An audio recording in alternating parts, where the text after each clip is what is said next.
Welcome to Good Morning Tobago on Tobago Updates, your source for current affairs in Tobago, Trinidad, and the region. With the perfect conversations to complement your morning routine, I am Kandace Jackson, and let's get started with the news in 90 seconds.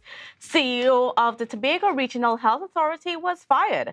According to a release from the TRHA, the board terminated the contract held by Mr. Simon Wilshire with immediate effect. No reason was provided for the termination.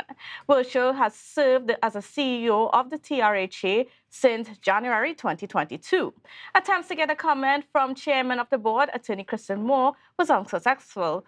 In the meantime, the board appointed Garth Alexander to act as CEO for the next 6 months. Chief Secretary Falia Augustine is expected to break his silence later today on several controversial matters, one of which is a viral audio clip with voices resembling that of senior THA officials strategizing to employ persons with public funds willing to spread propaganda on behalf of the administration. Many politicians, political analysts, and community activists condemn the details expressed in the audio clip. If verified, they described it as a serious matter warranting the attention of the Integrity Commission and possible prosecution for misbehavior in public office. And nationally, fast food franchises are willing to meet with the Minister of Health about providing healthy options on their menu. The announcement comes after Health Minister Terence Dial Singh addressed WHO's 76th World Health Assembly in Geneva, Switzerland last week. He said fast food encourages bad eating habits, which contributes to the development of non-communicable diseases. National food franchises who agreed to meet with the minister are Prestige Holdings Company Limited, who operates brands like KFC, Pizza Hut, TGI Fridays, Subway, and Starbucks, and Global Brands Group of companies, which include Church's Chicken, Rituals, Coffee House, Pizza Boys, and Donut Boys. And that was your news in 90 seconds. Well, viewers, like I said, we've got a whole lot happening. I hope you had a wonderful rest over the Indian arrival holiday, and you're ready to have a very productive day. And today we are hoping to hear from Chief Secretary Falia Augustine regarding, some of the matters that's within our space. He's been quite silent for the past week and a half since some controversial matters were, circulating in the space. And to give us another perspective on a lot of these things, we are being joined by Mr. Max James, who is one of our commentators here and contributors to what's happening within our political space. Good morning and welcome to you, sir. How are you? Good morning, Kandace. Nice to be here with you all today.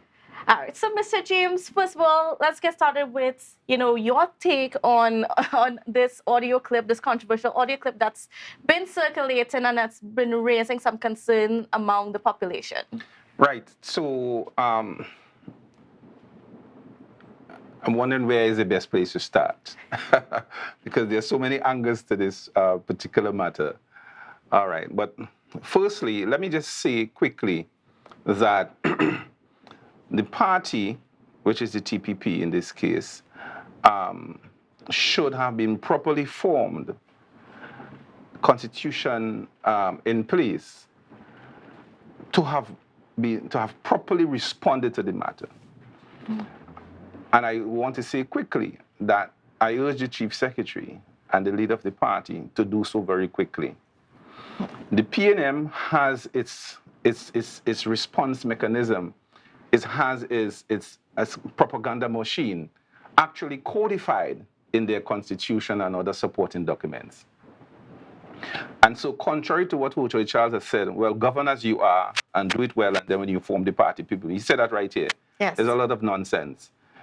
Had the party been properly formed, the party would have been ably in place. It would have been ably in place to do what is supposed to have been doing all now. So that not only my voice and other voices like Barrington Thomas and so forth, the entire party machinery would have been in place.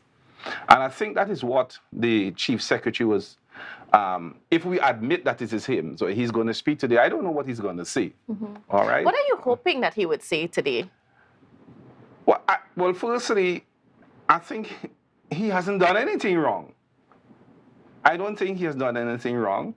And I want the people in Tobago to understand that. Here it is, people are having a private conversation as to their stratagem or their strategies in how to deal with their PR. Every party has a PR machinery. And every party around this whole world, every party has a propaganda machine. You can't survive without propaganda. You will fail if you don't have propaganda. For instance,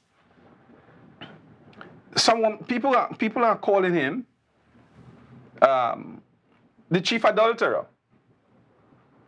A particular chief secretary got his suitcase thrown out of 2 stories up.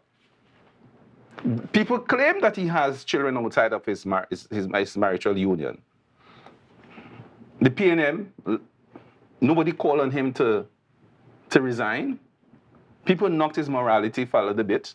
I myself even spoke to the particular individual. I said, don't do those things. So we're talking about double standards. But he was in political office. Nobody called him on him to resign. But this matter is a little bit different from that, because one was a personal matter and the other has to deal with public funds, possible public funds. So are you saying that if it is that I stole outside of my political office, or I go womanizing about the place, that should be disregarded and should be declared fit for office? But I'm just saying there are two different essays, because one has to deal with your personal relations, and then the other has to deal with public funds, the utilization of public funds, and accountability, transparency. But my argument is all of them are in the same basket. Okay. Because of the fact that your private life must determine how people view you as our chief secretary, as our front man before the whole world. And if you know, in England and those places, people are called upon to resign for those even lesser things than that. So let us not try to separate them. They're all in the same basket. So that we have another chief adulterer in Trinidad responsible for this email gate thing. And that chief adulterer did not, nobody called on him to resign. And email gate was one of the worst propaganda items in this country. Mm-hmm. But they have the gall to come today to tell this chief secretary and the other person, let us admit, let's just as an argument, let's admit that is them. Well, and you're calling on them now to resign because you believe that in a private discussion, when there are no facts to prove that you're going to spend public funds to prosecute your propaganda and your strategy. And I'm saying to the public today, it's a normal thing. There's much ado about nothing. Mm-hmm. Let's take Wendell Eversley. He's coming today to deliver a letter to the chief secretary. Wendell Eversley, you didn't see the note? Yeah, he, in my opinion, is one of the PNM's chief propagandists in this country. And he got a medal for it, you know. Ostensibly, or in truth and in fact, Wendell Eversley got a medal for propaganda. And he boasts about that. And he's, rather than take his letter calling on persons in Trinidad to resign, he's coming to Tobago. Now, Mr. James, what about the argument that Chief Secretary Father Augustine asked the population to hold them to a higher standard than what was there before? It is to say, if the PNM has a propaganda machine, nothing is wrong with that. All parties operate on propaganda, or that you'll never be in office. So are you saying that it's okay to use public funds to spread propaganda? I didn't say that. I said propaganda. So I'm saying if the PNM is using propaganda, that is quite fine. If the UNC uses propaganda, that's quite fine. Because that's the route through which you gain office and stay in office because of how the construct of the entire world and entire civilizations today. So there's no higher or lower standard. So I don't think that, we are in a place where we can condemn the chief secretary and Ms. Hackett if we admit that it is them. Assuming it is really them, I don't think they've done anything wrong either. Ms. Hackett in the first place says people will be willing to do certain kinds of stuff. So if I employ you and you choose willingly because you're attached to me and you decide that you will prosecute any kind of matter on my behalf, is there anything wrong with that? Is there anything wrong with that? Well, I guess that is for the population to decide. Well, this is the point. So to say that Fadi himself has had people, he's saying, let us bring our strategies here, let us discuss it, and we know that certain people are already doing that for us. He says if people are properly employed, meaning they are in a government job, they come through the proper systems, nothing is wrong with that. You've gone through the process of employment, the application, the job. That is what the Chief Secretary is alluding to. He's saying once you are properly employed, but nobody's debating that point. It is clear from the voice note. Once you are properly employed, you might be willing to assist us in our marketing. On the literal meaning of the words, I don't see anything wrong with that because it's what is literally said. All right, well, we have to stick a pin right there and take a quick break, and we will continue these discussions with Mr. James on just some of the controversial issues that are within our space. So please don't go anywhere.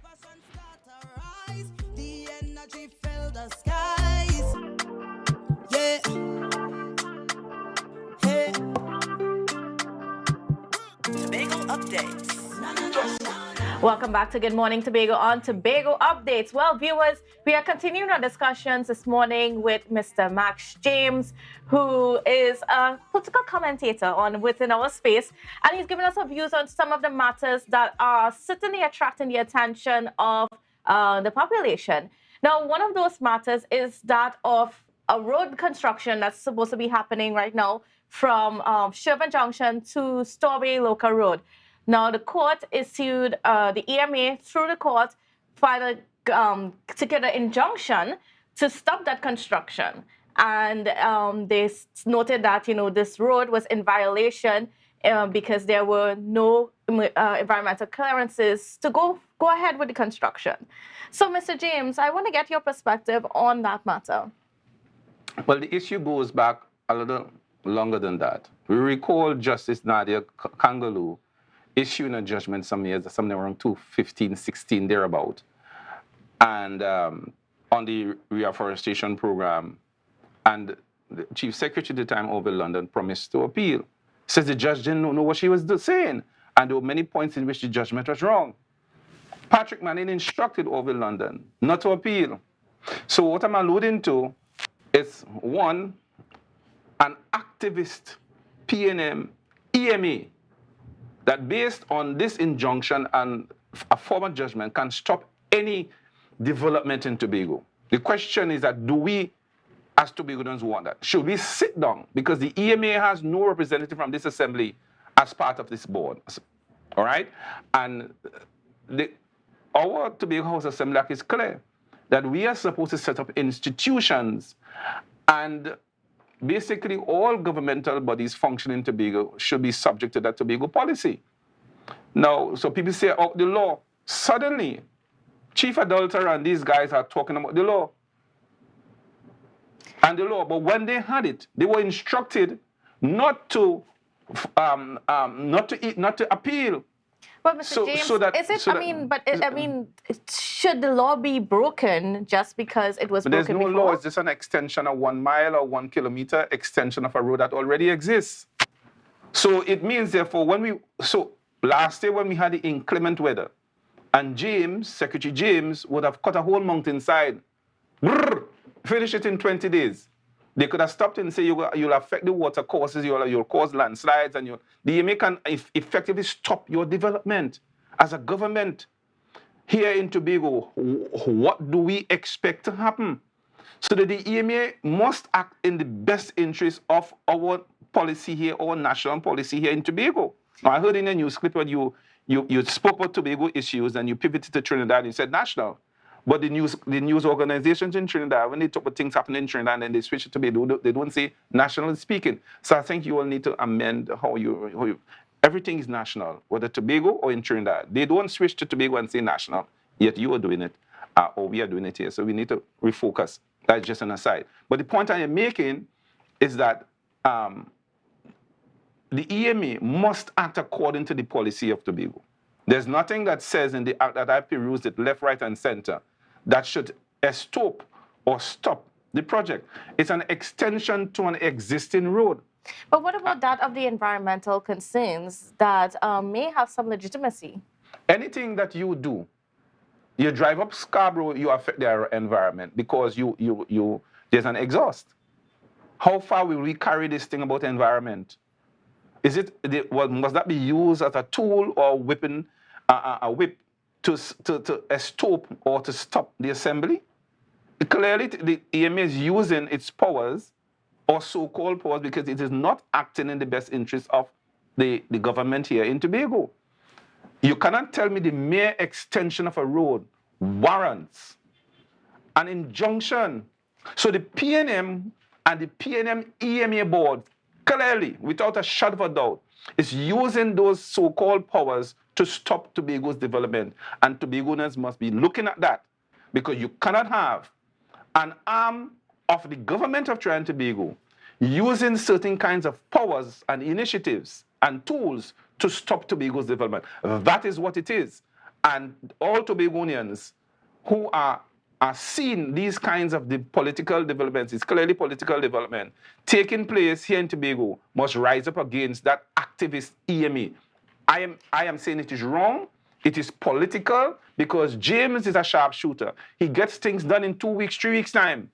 And they say, nah, that fella is working too fast. We take 20 years to build a little road from here. 20 years still, and you still see roads broken away and broken down in Tobago. And this man is coming and fixing these things in 2, 3 weeks' time. We have to stop him.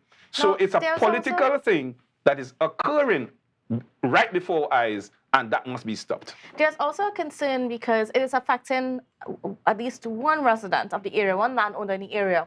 And his concern is simply that there was no conversation with him before the construction started. I mean, what happened there? Kandace, what are your views on that? Kandace, both the PNM and the UNC extended the road from San Fernando way down. Multiple residents were affected. And the road still went on.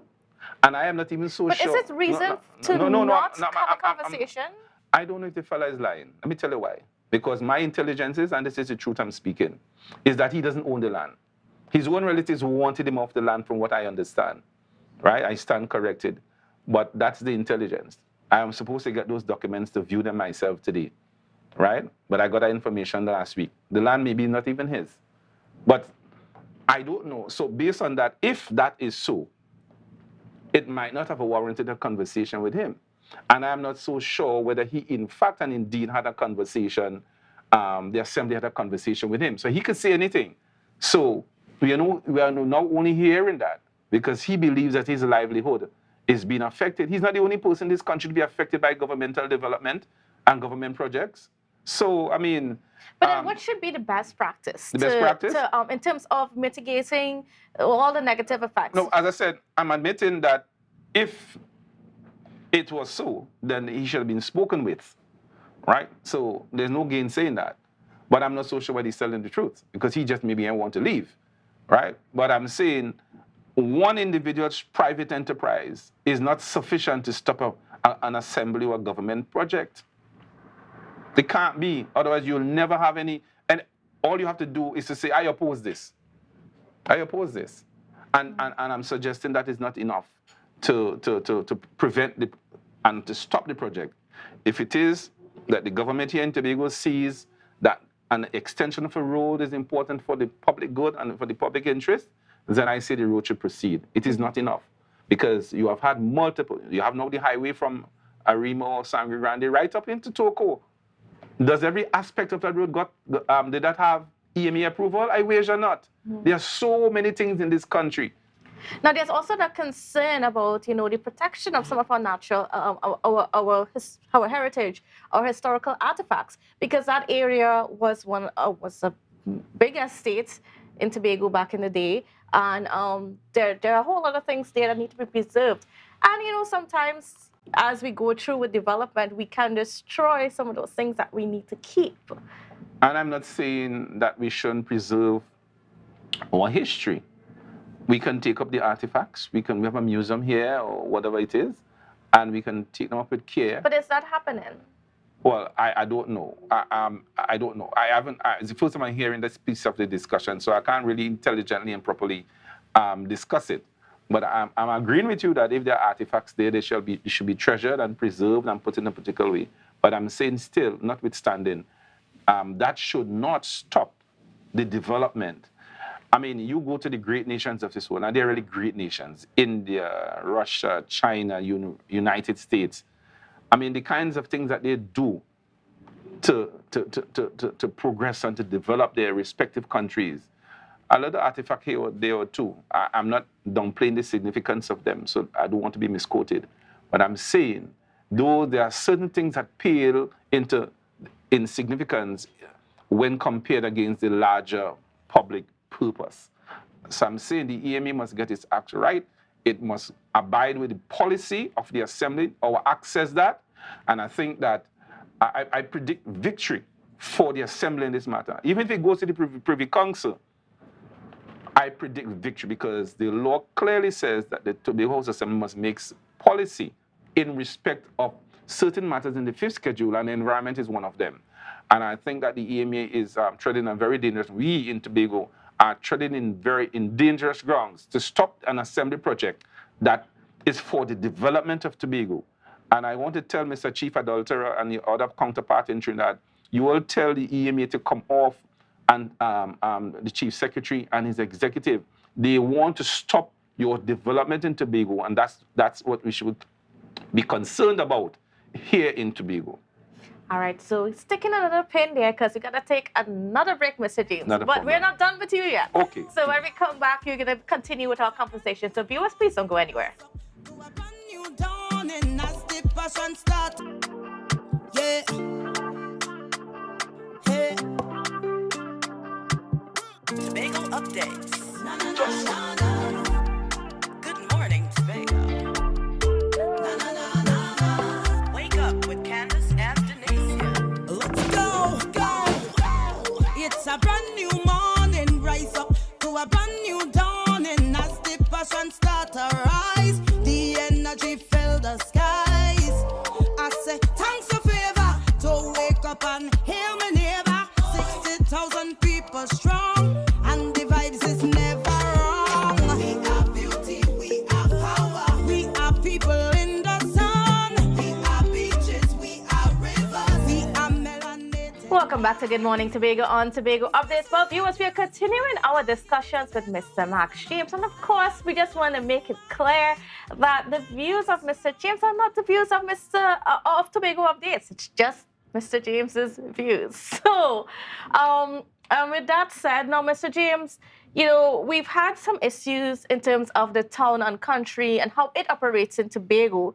Now, we've heard from the Chief Secretary several times that we need to, in a way, take back the power that we had. Because under the THA Act, we have authority over town, country, and Tobago. However, that was given to Trinidad back in the early 2000s. Now, could you just give me an idea of what's the situation with town and country? So what had happened in our dispensation under Chief Secretary Hojo Charles, we immediately took full control of town country operations in Tobago. We issued certificates and all of that. As soon as the PNM came into office, under Orville London, right down to Ansel Dennis, they never saw it fit to wrestle back or to keep town country here in Tobago in terms of the authority given to us in the Act. So again, I'm saying to the Tobagonian public, is that the PNM is the chief culprit. They are against Tobago's development, and they are acting as if we're still in the council days. They are acting as if they don't understand the powers that they have in the Act. I think the Chief Secretary has moved a bit late. There's still time for him to do it. But I think he needs to act faster. And he must understand, the Chief Secretary must understand, look, if I don't act we're going to lose the powers and the authority given to us under that. Now, what effect is that having on us now in terms of how we deal with development here in Tobago? I applied for a piece. I applied for to have my land and have the change of use recently, and they refused. They didn't give me anything. So I have now to go to judicial review to get redress, because you have a group of persons living in Trinidad or Trinidad not knowing the land has no agricultural value. I can't plant anything. I can't do anything with it. But you're telling me you can't do it because I'm in the wrong zone. But you have other people you are proving. So I know it's political. But however, the point I'm making is that again, the town country can stifle Tobago's development. The chief secretary must see that he has to act quickly. Because just as the EMA, they can say, listen, we don't approve that other project, and take years before you could get an approval. Imagine the chief secretary here will have to appeal to a minister in Trinidad if they stop a particular project. You could imagine what happens, and the PNM is in power. You will never get the approval. And by virtue of that, Tobago's development will be stifled. So the intent of Parliament was not for that to happen. The intent of Parliament was for us to set up our own systems, okay, so that we could prosecute Tobago's development in a certain kind of a way, in a perceived way. It cannot be this debacle that we have seen occurring nationally, where Tobago's development is effectively stopped. What about in terms of, just being able to do, well, you mentioned doing other projects here in Tobago, and we're seeing, we saw NITDEC pull out of some projects. The Chief Secretary spoke about it at a recent town hall meeting. We're seeing the EMA, giving notices and, going as far as to taking the THU to court. Now, of course, we're waiting to see whether or not there is validity in their claims and so on. Now, what is that saying about how the central government is treating with development in Tobago, led by Chief Secretary Fally Augustine?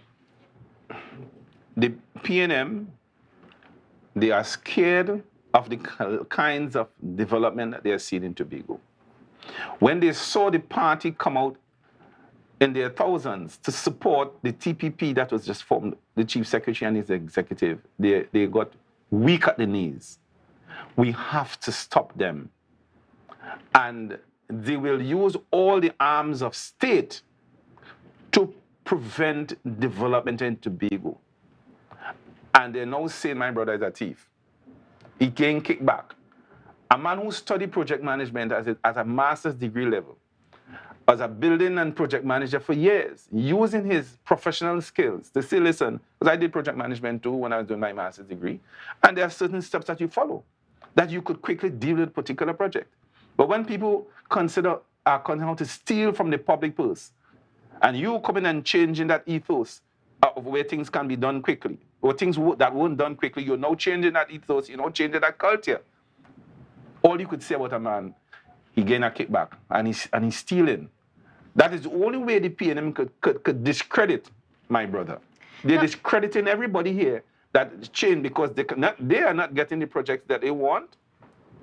The secretary spoke about it in a sitting, but 2 or 3 sittings ago. And you saw where these projects were, immensely oversubscribed. And they want payment now. And they're not getting the payment because things not continuing as they were. So, okay, we go lick him up now and say, he thieving and he getting kickback.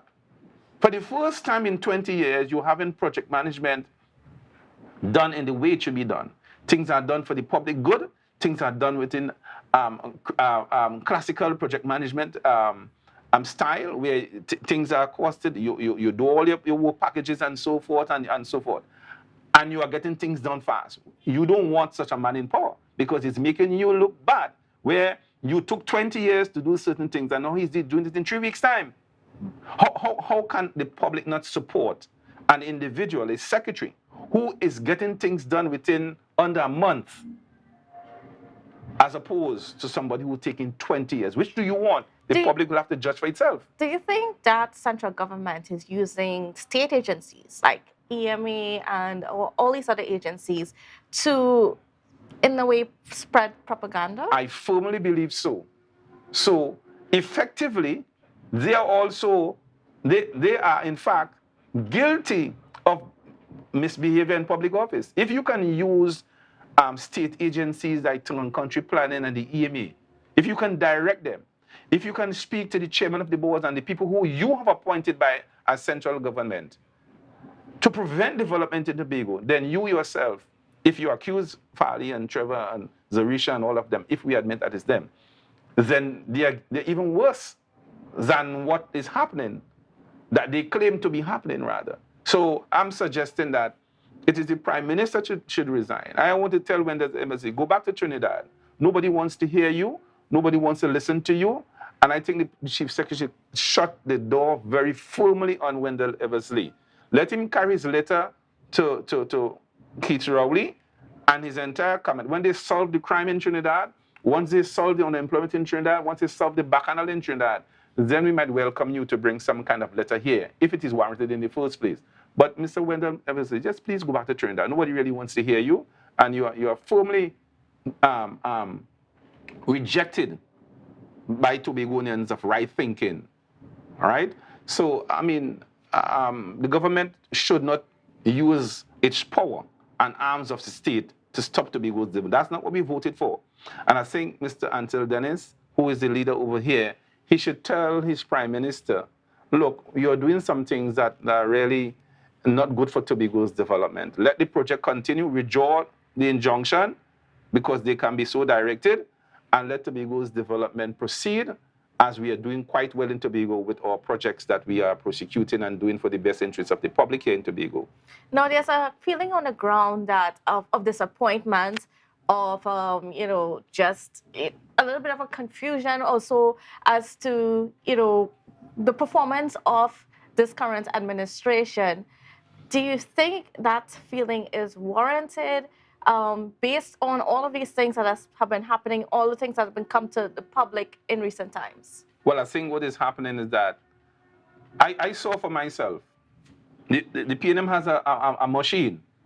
They could just type in your name and everything about you come up. They can Photoshop you, Photoshop me and you sitting down here arguing up. I saw the machine myself.